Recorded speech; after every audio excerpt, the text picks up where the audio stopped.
pool, it had kind of an area similar to this. We'll have more surface area within this pool than the old one did, but we'll have a lot less water in there because of the design of the pool, which adds to less maintenance of the pool compared to just building the old pool that we had in there, because it had a lot more volume of water.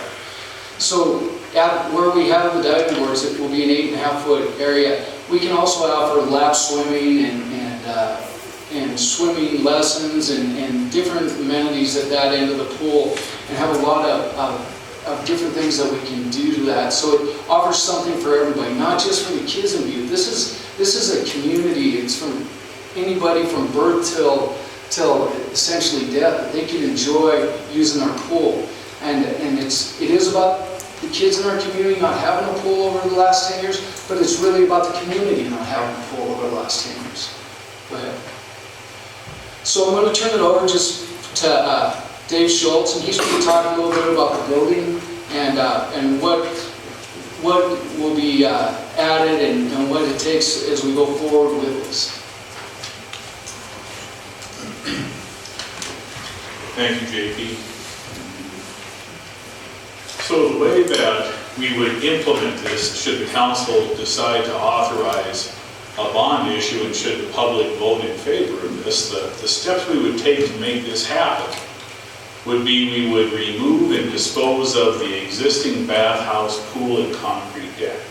There is a lot of discussion in our community and on this council as well about what happened to the old pool. The old pool, I think, was built in '68 or thereabouts, and there was a lot of differential sediment that caused cracking of the pool deck, that caused breaking of pipes, that caused cracking of the pool itself. And also, the old pool being fairly deep, it was down to where the groundwater in the area also influenced the pool. So by removing the existing bathhouse, we can address these problems. We'll be able to take out the existing building and then raise that deck by about 3 feet. We'll bring in the right stuff, engineered fill, so that it won't be soil that will move once this structure gets built on top of it. We've installed some piezometers in that area of Stodden Park, and we have found that the water table, at least right now, is 14.5 feet below the surface. It's going to rise some in spring when it rains a lot, but we're fairly confident that this 3 foot of additional elevation of this pool deck will keep this new pool well above the groundwater table, and that will help us to avoid the cost to de-water. But it will also avoid the potential that groundwater can come in when the pool is empty in the winter, that the groundwater can come in and cause cracking. So we think that a lot of the problems that occurred that plagued the old pool, we can design out of the new one. So that's the first bullet. The second one is to construct a new bathhouse.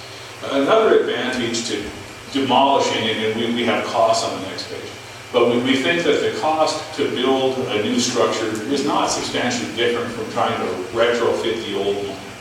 And the concept that we have is we'll make a new bathhouse that will be architecturally somewhat more conforming with the carousel, and kind of make all of this look like it's a much more integral design package. I talked about the third bullet where we increase ground elevation by 3 feet. We'll bring in engineered fill. Then with fencing, and we'll put in concrete decks and pools and sidewalks, and we'll landscape it. And then the next page, please.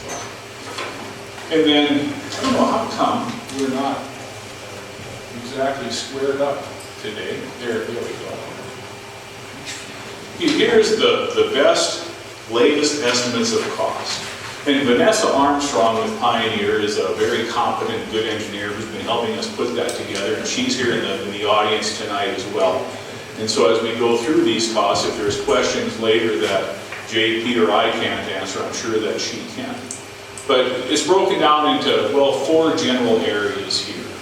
And so the pool infrastructure, building the zero-depth leisure pool, then adding the deep section. There is no longer any de-watering. Putting in the water features, the splash fountains, the spray guns, the diving boards, the lazy river, the jungle gym, all those things that kind of make this a multi-use facility for people, for families that have kids of various ages, in the water slides. That bottom line cost is a little over $4.3 million. To demolish, then the second section there, to demolish the existing building and to build new bathhouse, that cost is right under $685,000. Then that bottom section there discusses the various construction elements, removing of the existing pool, bringing in the engineered fill, installing sod all the way down through installing fencing in the pavilions and the cabanas. And those costs, those added infrastructure costs, total $698,163. And so, let's see if we can't make the bottom number show up for a second. Let's crop something under that. There we go.